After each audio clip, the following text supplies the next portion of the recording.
Clemens Schoeller, Business Development Manager Global at AutoStore. Welcome to ConcreteX, our webcast. AutoStore positions itself as the cube storage pioneer and also the world's leading ASRS solution provider. Tell me about yourself and how you got involved with AutoStore. Yeah, I can do that. That's quite a funny story. Actually, I was mainly in consulting, warehouse, automation consulting, process consulting, and supply chain consulting in general.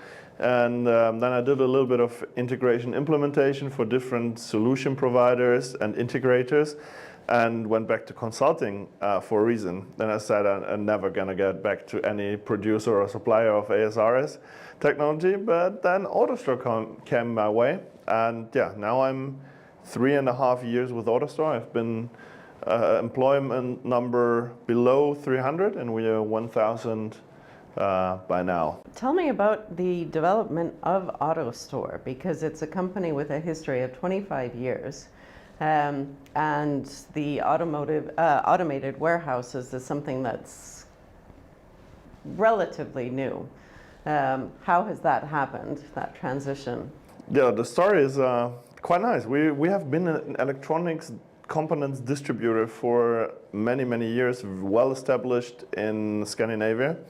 And out of a small fisher village on a fjord. And that business grew. And in Norway, you can't build that high for warehouses. And so every new warehouse we opened, as back then Hatteland Group, was full quite imminent. And yeah, we had to deal with that. And then the technical chief actually invented AutoStore for ourselves. So that started in 1996. And since then, he improved it a lot. It has become a product. In 2004, it was started to be commercialized outside of the Hatteland Group and became AutoStore that we know today. And through time, we grew. We've been sold to different owners in the meantime. Now we are a publicly traded company, and we got a lot of growth and development also through these investors investing in us, and to get where we are. And we are now at 1,200 operational systems around the world and more than 55,000 robots that operate in warehouses at many different clients. I was just going to ask you to give me the facts and figures behind AutoStore, but you've already jumped the gun and responded. You mentioned about the number of robots. One of the things that I've heard about AutoStore is that to have 10 robots working, you only need the power of, or what a vacuum cleaner would require. Is this true? That is true, and that's quite proud for us. Although we started as solving a problem within a warehouse, and especially space constraints, we actually are the right product for what the world needs, or at least on an environmental perspective we need. So we don't only save energy while being energy efficient, we also save thickness of floor slabs. That's how we connect a little bit, and also building height. And our main claim, and we see that again and again with clients, is you cut your space needed to 1/4 and just compact your storage system, and then you have another 75% capacity growth, while you have an endless almost endless performance growth potential, because the AutoStore is so flexible. You can basically just scale your performance on the same footprint to very, very strong competitive cases. And that's what we've been doing, and that is actually something that we're really proud of. That leads well into my next question, which is, how have the needs of clients changed? And you've mentioned one thing, which is the scalability of AutoStore, where you need much less space for a warehouse rather than where it was in the past, or what people needed. But is that the main issue, or what other factors? So if you look at the warehouse market and where legacy automation products come from, it's basically always a shelf. And the shelf is operated somehow from left, from right, from underneath. But you have these shelves, and you have to build shelves. And if you add hands, you have to build more shelves. But within these shelves, you have a limited space that actually you can add performance. And with AutoStore, we have two factors that don't necessarily need to correlate. So we have capacity of storage, and then we have performance. And you can have a small system and have very big performance on there, and talking like you have 1,000 square meters, but you still have 2,000, 4,000 bin presentations, so performance on there. But you can have a huge system that only has capacity. So every client will find the product they will need. And if your business model changes, you can order robots and we will deliver them in weeks. So your system that you buy is for your business today.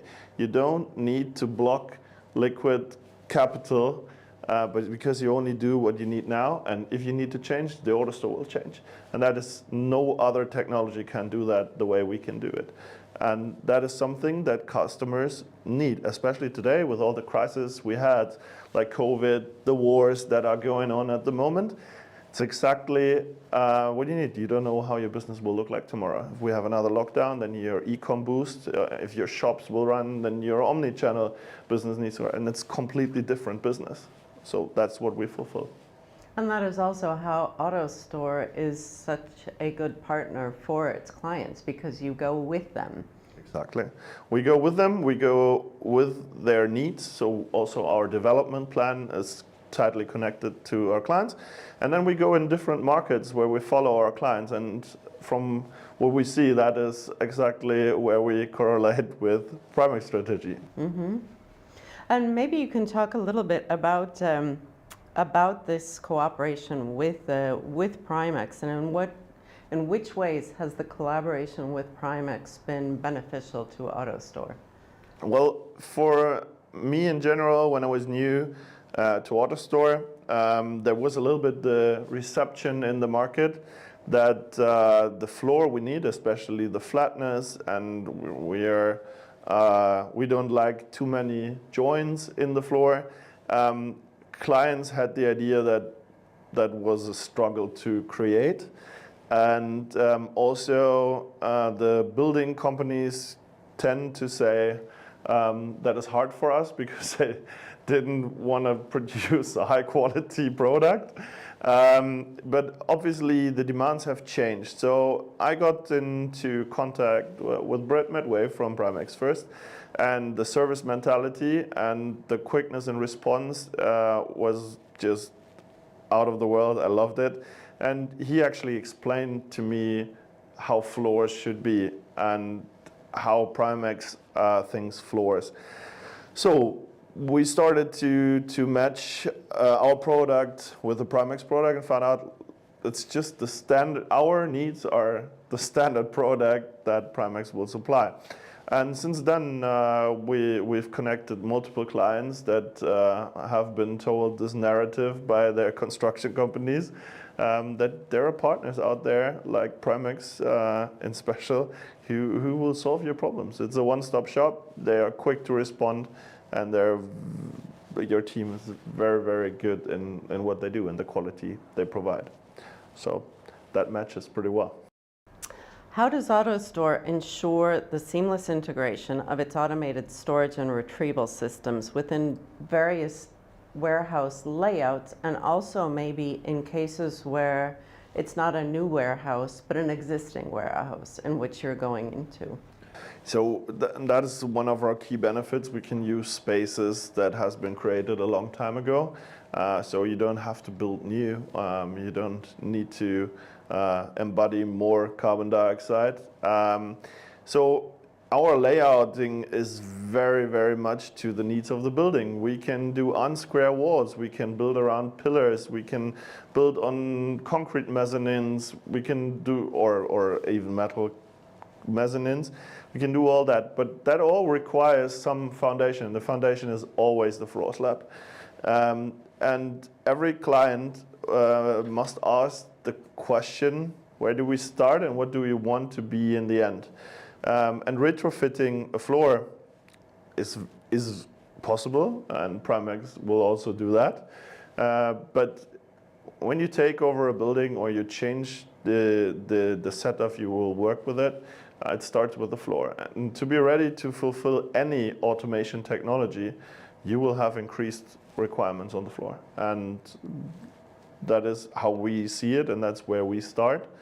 And if your floor is straight and your floor is good, then you can put anything in there. And we would like that to be an AutoStore. But yeah, you never know what technology suits you best. How does AutoStore plan to further innovate? What should we expect? What's coming? So haters and competitors will say, we haven't innovated since we actually brought that product to market, but that is further from wrong than everything else. So our strategy is to improve ourselves incrementally. So it's small steps to make us better. And what we see in the market is general demand for being closer to urban areas or in urban areas. And we will see, or what we do see already, is shorter service level agreements. So customers want to order and be delivered within the next hours and all that. And this capacity and also the throughput, you will need automation also in cities. And our general growth or idea for the future is to have a full line of a DC distribution center outside the city that takes the majority of the stock and does the majority of the performance. And then we go local, more local into the city. So maybe in a supermarket or an urban hub down to a small self-vending system that is fully operated by AutoStore. We will see that. We will see bigger DCs. And for all of that, we will supply solutions. We will make that better. But we're not the only ones seeing that. So there's numerous good technologies out there that all have their own case somehow. We will see which one will be there 10 years later, but all of them need a basis, a foundation, and I'm pretty sure that PrīmX is a driving partner for us in the future, and others will see that the same. I certainly hope that that's true, and we see the partnership with AutoStore also to be incredibly positive. It's good to see and work with companies that have similar values also in how they address clients and build the relationships, and that's one of the things that we certainly value with AutoStore. What would you say? Do you know the statistics of how many warehouses have you automated it in the past year? In the past year, so we always say we see about half of the market, and that is very, very good for a technology. Our win rates are also very, very good, and we will grow that in the next 3 years to probably see 80%, 90% of the market. And we do that through partners. We do that through our integrators or distributors. We have 22 of those around the world. And they're actually the one integrating our technologies with the clients. But then also talking about these partners. So we have our, what we call the partners, the distributors, and then we have cooperating alliances, like for example, with PrīmX. And for us, it's very important that we share the same visions. And the vision of being very high performing, being very close to the clients, having a high service standard, but also in the vision of future generations, energy consumption, CO2 footprint, something that we share very much in common through our products. And as Brad, my main partner at PrimekX always said, there is 53% of the carbon footprint is embodied in buildings, and it's just 47% that is operational. And we both drive these numbers down a lot, and I think that is a value that we should look into the future and also communicate better in the market, because that's the financial advantage is one point, but the footprint is the second. Mm-hmm. I have two more questions for you. The first being, we've talked about the good qualities, the good things, but what about what can create problems for a potential client who wants an automated warehouse? What are the things that they need to take into account so that that warehouse is successful and gives them the results that they want? So from our side, from the automation side, it is the same like with the building. So if you try to hold to too much things of the past, you will not be successful with the project or the new site. So if you think about your neighbor doing your concrete slab, you will not have something that is suitable for future technologies. Well, if your neighbor is really good, that might be different. But well, it is changing. We are getting more specialists, specialists like you for flooring, specialists like us for technologies, and the demand on building and thinking and preparing is just so much larger than it needed to be before. And again, in the end, it comes to what will my business look like in a few years, and doing it right prepares you much better for whatever will happen or can happen. So yeah, I see the main struggle is not being prepared and sticking to old habits, and yeah, that's where I stand. So if someone is considering, say in the next year, that they want to have an automated warehouse, of course they would get in touch with you, but what would be the process that they should go through? What should they be prepared to? What questions will they be asked of, and what might be a time frame? So the time frame, if you have everything set, we can deliver an AutoStore almost everywhere around the world within weeks. So we say if it's really, really urgent and you kind of commit before you sign the contract, in some cases we can deliver within 8 weeks from our factory in Poland or in Thailand. But to be there, your mindset has to be prepared way earlier. So what does my building look like? What do I need to get out there, and what will be my growth? What kind of auxiliary technologies do I need? Because the AutoStore is just one part of your whole process and solution. So all of that needs to be prepared. Again, it starts with the building and the floor. And from there you go up, and then if your storage grows, you kind of need fire protection at a certain point because the values get too high that you want to protect. And then you need more ramps for trucks to dock to, and all of that must be a concept from the beginning, from the floor to the running system, from the roof to your outbound process. Mm-hmm. And what would you say, what's your guess? When will we have a majority of automated warehouses as opposed to more traditional? That's a really good question. I've been thinking about that for quite a while, and the answer is tough. Because the market's very, very,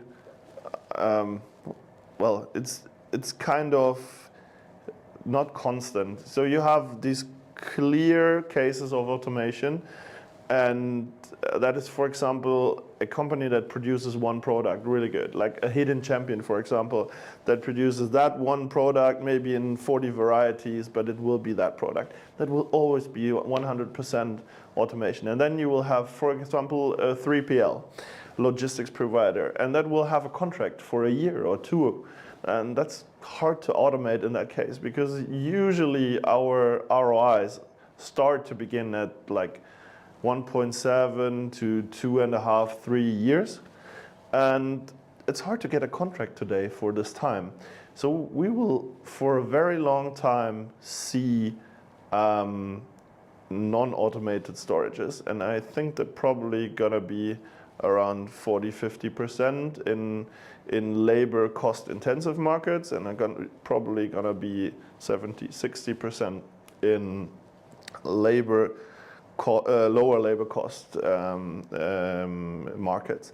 But then we see several service level agreements, as we talked about before, and property costs or in cities, in urban areas around the world don't differ too much depending on what you're looking for. So there are going to be cases solely ruled by what the customer demands for reaction time is.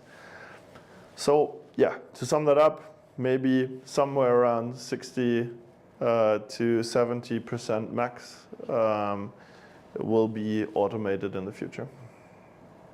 But we're not going to get to 100% anytime, anywhen. Well, there's time to grow. As you said, there's always something better, right? Exactly. And maybe you know off the top of your head, how many projects have we done together, AutoStore and Primekss? I looked that up, and I need to look it up again. So what we know of is that we have at least 12 projects, and they add up to a total of 180,000 square meters. When I say at least 12 projects, yeah, sometimes the property owner changes and there are PrīmX floors in there, and then a second customer comes in and builds on there, and we just find out that the floor is really perfect. Yeah, we have only been working 1.5 years together, knowing of each other for 1.5 years, so I expect that to grow a lot. And yeah, that's I think it's quite a big number, especially in square meters.